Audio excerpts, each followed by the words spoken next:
오늘은 욥기 31장 말씀 통해서 무능한 삶이라는 제목으로 같이 은혜 나누겠습니다. 욥은 오늘 본문 욥기 31장에서 하나님과 동행하며 자신의 삶이 무음하다고 하는, 도덕적으로 순전하다고 하는 그런 사실을 강력하게 주장하고 있는데, 이런 욥의 도덕적인 무음은 우리 성도들이 추구해야 될 그런 신앙의 모범을 보여줍니다. 자, 그게 무엇인지 오늘 세 가지만 좀 살펴보겠습니다. 첫째는 성적으로 정결함입니다. 욥은 자신의 눈과 언약을 세웠다고 그렇게 말을 했습니다. 무슨 언약이냐 하면 처녀를 음란한 눈길로 바라보지 않겠다고 하는 언약입니다. 자, 1절 말씀 보겠습니다. 내가 내 눈과 약속하였나니 어찌 처녀에게 주목하랴. 이것은 요한일서 2장 16절에 있는 이 안목의 정욕을 피하기로 결심했다는 뜻입니다. 욥은 이 결심대로 사는 동안에 단 한 번도 이웃 여인에게 유혹되었거나 낯선 여인과 간음죄를 범하지 않았다고 그렇게 자신 있게 고백을 했습니다. 자, 9절 10절 말씀입니다. 만일 내 마음이 여인에게 유혹되어 이웃의 문을 엿보아 문에서 숨어 기다렸다면 내 아내가 타인의 맷돌을 돌리며 타인과 더불어 동침하기를 바라노라.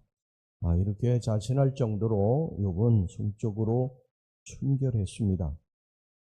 그래서 욥은 이 성적인 순결을 위해서 자신의 눈을 허탄한 데 두지 않았습니다. 여러분, 인간의 범죄는요, 대부분 눈으로부터, 안목의 정욕부터, 보는 것으로부터 시작이 됩니다. 이 태초의 아담과 하와가 범죄할 때 이 뱀이 아담과 하와를 이 선악을 알게 하는 나무의 실과 있는 곳까지 데려오지 않습니까? 이 선악을 알게 하는 나무를 봄으로 말미암아 거기서부터 이제 죄가 시작되게 만든 것입니다. 그래서 아담과 하와가 그 열매를, 이 선악을 알게 하는 나무의 열매를 와서 보니까 보암직도 하고 먹음직도 하고 탐스럽기도 했다 그랬습니다. 이 안목의 정욕으로 인해서 죄가 마음속에 들어온 것입니다.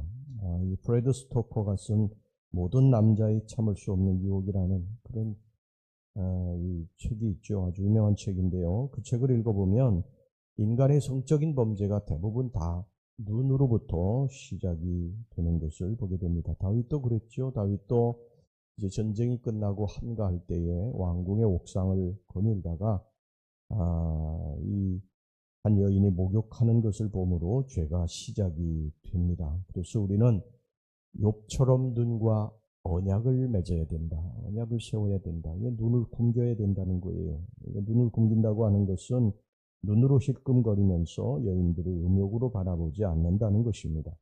많은 범죄들이 대부분 이 안목의 정욕으로부터 온다는 것은 사실입니다. 성경도 이것을 계속 말씀하고 있고요. 잠언서 27장 20절에 보면 사람의 눈은 만족함이 없다 그랬습니다. 그래서 우리 눈을 본능대로 내버려 두어서는 안 됩니다. 우리 본능의 눈은요, 곱비 뿔린 망아지처럼 제멋대로입니다. 통제하지 않으면 제멋대로 기웃거리고 죄를 불러오게 되는 것입니다. 그래서 우리 눈을 허탄한 데 두지 말고 하나님 한 분을 바라보고, 그리고 날마다 영적으로 내가 하나님 앞에 어떤 모습으로 서고 있느냐, 혹시라도 마귀에게 붙들려서 죄로 가고 있지는 않는가, 안목의 정욕으로 이끌어가는 이 마귀에게 우리가 속아서 지금 미혹되고 있지 않는가, 이것을 점검해야 될 것입니다. 그래서 내 눈으로 범죄하지 않으리라고 작정하고 결심을 해야죠. 그렇지 않으면 마귀는 그 틈새를 이용해서 걷잡을 수 없이 우리를 무너뜨리게 될 것입니다. 자, 그 다음에 두 번째, 이 욥이 자신 있게 자기가 하나님 앞에서 말할 수 있었던 그러한 무음의 삶이 뭐냐면 거짓입니다. 거짓. 자기는 거짓말을 하지 않았다는 거예요. 5절 보겠습니다. 욥은 만일 내가 허위와 함께 동행하고 내 발이 속임수에 빨랐다면, 그러면서 자신의 무음을 주장을 했습니다. 거짓말하지 않았다는 것입니다. 요한복음 8장 44절에 보면 마귀는 거짓의 아비라고 그렇게 말씀을 하고 있습니다. 마귀는 달콤한 말로 사람을 미혹합니다. 거짓말시킵니다. 태초에 여러분 뱀을 보세요. 얼마나 거짓되고 달콤한 말로 아담과 하와를 미혹했습니까? 이 선악을 알게 하는 나무의 열매를 따먹을 때는 내 눈이 밝아져서 하나님같이 될 것이라. 하나님이 그렇게 말씀하시지 않으셨지 않습니까? 내가 이 선악을 알게 하는 나무의 열매를 따먹으면 반드시 죽을 것이다. 이렇게 말씀하셨죠. 근데 이 마귀는 거짓말을 한 것입니다. 그래서 이 마귀를 거짓의 아비라고 하는 거예요. 거짓말을 잘하는 사람은 내가 마귀에게 붙들려 있지는 않는가 한번 점검해 봐야 됩니다. 마귀는 우리가 거짓말을 하도록 날마다 부추기죠. 하지만 하나님은 신실하신 분이세요. 하나님은 거짓이 없으신 분이십니다. 한번 약속하시면 그것을 지키시는 분. 하나님의 가장 큰 속성 중에 하나가 뭐냐면 정직성입니다. 그래서 이 마귀는 우리가 하나님을 닮지 못하도록, 하나님의 이 속성을 닮지 못하도록, 우리의 목적은 하나님 속성을 담는 거 아닙니까? 하나님 모습을 담는 거 아니겠어요? 그런데 이 마귀는 그걸 담지 못하도록 끊임없이 거짓말을 우리들에게 하도록 합니다. 여러분, 거짓은 무서운 죄악으로 가는 지름길이고 패망의 전주곡입니다. 우리 마음속에 있는 거짓의 마음을 뿌리 뽑아야 됩니다. 거짓을 뿌리 뽑는 것이 거룩을 회복하는 가장 첫 번째 과제입니다. 이 습관적으로 거짓말을 하는 사람이 있어요. 여러분 통계해 보면은요, 한번 거짓말을 하면 그 거짓말을 은폐하기 위해서 7번, 8번 거짓말을 해야 된답니다. 그러니까 또 거짓말하면 이게 기하급수적으로 늘어나게 되는 거예요. 입만 벌리면 거짓말을 하는 사람이 있는데 거짓말하다가 들통나니까 또 그걸 덮기 위해 거짓말하고 나중에는 이게 자기가 한 말이 거짓말인지 아닌지도 또 헷갈릴 때가 있어요. 그러니까 우리는 항상 조심해야 됩니다. 이게 패망으로 가는 지름길입니다.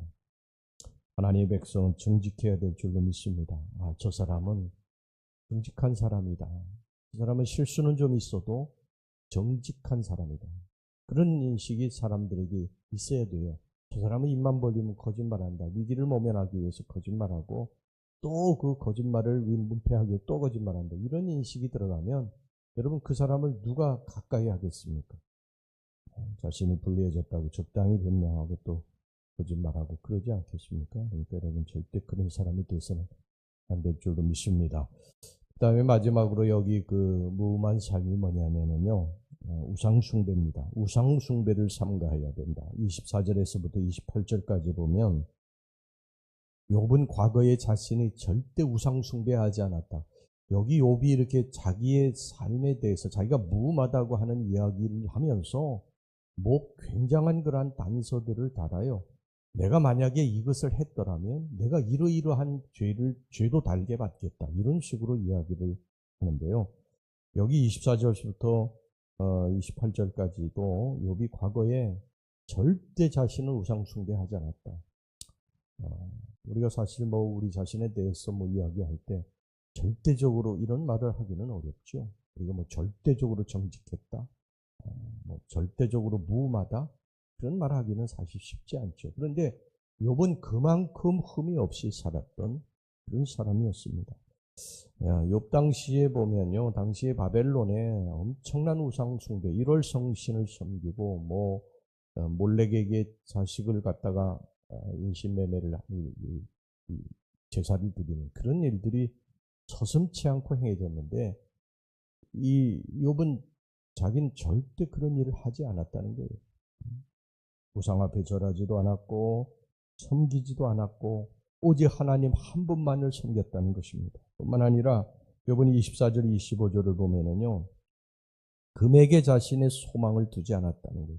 순금을 신뢰하지도 않았다고 말을 하고 있습니다. 자, 보겠습니다. 만일 내가 내 소망을 금에다 두고 순금에게 너는 내 의뢰하는 바라 하였다면 만일 재물의 풍부함과 손으로 얻은 것이 많음으로 기뻐하였다면 이건 뭘 말하냐면요. 해나 달, 자연 만물, 즉 1월 성신 여기 숭배하는 것도 이게 큰 죄악이지만 금이나 은이나 이런 것들 각종 귀금속들을 얻는데 소망을 두고 살아가는 그것을 하나님보다 더 사랑하는 것 역시 엄청난 우상숭배라는 것입니다. 우리가 지금 집안에 뭐 불상을 만들어 놓고 섬기진 않아요. 금송아지 만들어 가지고 그 앞에 뭐 절하고 이렇게 하지는 않습니다. 뭐 제가 신방하면서 보면 집안에 불상 가지고 일월성신 경상 만들어 놓고 그 앞에 절하는 사람은 없어요. 그런데 가장 무서운 우상숭배가 있습니다. 지금 이 시대에 가장 무서운 우상숭배, 돈을 섬기는 것입니다. 돈을 하나님보다도 더 사랑하는 것. 여러분, 이게 가장 큰 우상숭배입니다. 오늘 여기 욥은 자기는 금이나 은도 하나님보다 더 사랑하지 않았다. 그 섬기지 않았다는 것입니다. 그런데 우리는 어디 여러분 그렇습니까? 하나님만 안 계셔도 괜찮아. 잠깐 돈만 많이 벌면 됩니다. 내 주머니에 돈만 많이 들어오면 하나님 안 계셔도 상관없어요. 내가 영적으로 깨어서 기도하지 아니하고 하나님 앞에 예배 드리지 않아도 상관없어요. 그런 건 그냥 없어도 돼. 그냥 돈만 있으면 돼요. 물질이 주인이 된 것입니다. 물질이 왕이 된 거예요. 그래 하나님 앞에 드려야 될 11조도 못 드립니다. 아까워서 못 드리는 게 이게 물질이 주인이 된 거예요. 그리고 우리의 왕은 하나님이신 것을 늘 기억하고 살아가시기를 바랍니다. 물질은 하나님이 주시는 거예요. 우리가 햇빛을 바라보고 나아갈 때, 해를 바라보고 나아갈 때 그림자는 자동적으로 따라오게 되는 줄로 믿습니다. 그림자 쫓아다니면 그림자는 절대 내 뒤에 오지 않습니다. 그러니까 우리가 만나는 어디에서 옵니까? 하늘로부터 오는 거예요. 하나님으로부터 오는 것입니다.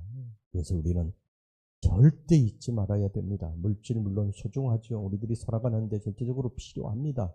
그러나 하나님보다 앞서면 안 됩니다. 하나님이 나의 주인이십니다. 하나님이 나의 왕이십니다. 하나님을 섬길 때 하나님이 위에서 만나를 내리실 줄로 믿습니다.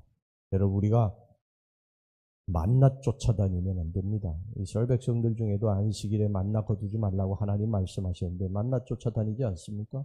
그런데 거두었습니까? 하나도 거두지 못했어요. 애만 쓰고 수고만 하고. 여러분 지금도 똑같습니다. 우리가 하나님을 주인으로 왕으로 모시고 살아야지 물질을 쫓아다니면 절대 물질 못 거둡니다.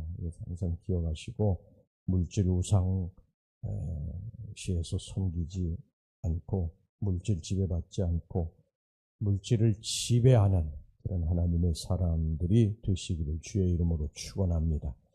기도하겠습니다. 하나님 아버지, 오늘 여기 욥기 31장에서 욥이 도덕적인 무음에 대해서 세 가지를 이야기했는데 우리가 성적으로 정결한가? 정말 거짓말하지 아니하고 정직하게 살고 있는가? 우상숭배, 특별히 물질에 대해서 내가 주인 되어 섬기고 살진 않는가? 살펴보면서 마음에 걸리는 것 있으면 하나님 앞에 이 시간 회개합니다. 하나님, 저희들의 잘못을 용서해 주시고 우리가 여기에 무음할 수 있도록 인도해 주시옵소서. 예수님의 이름으로 기도하옵나이다. 아멘.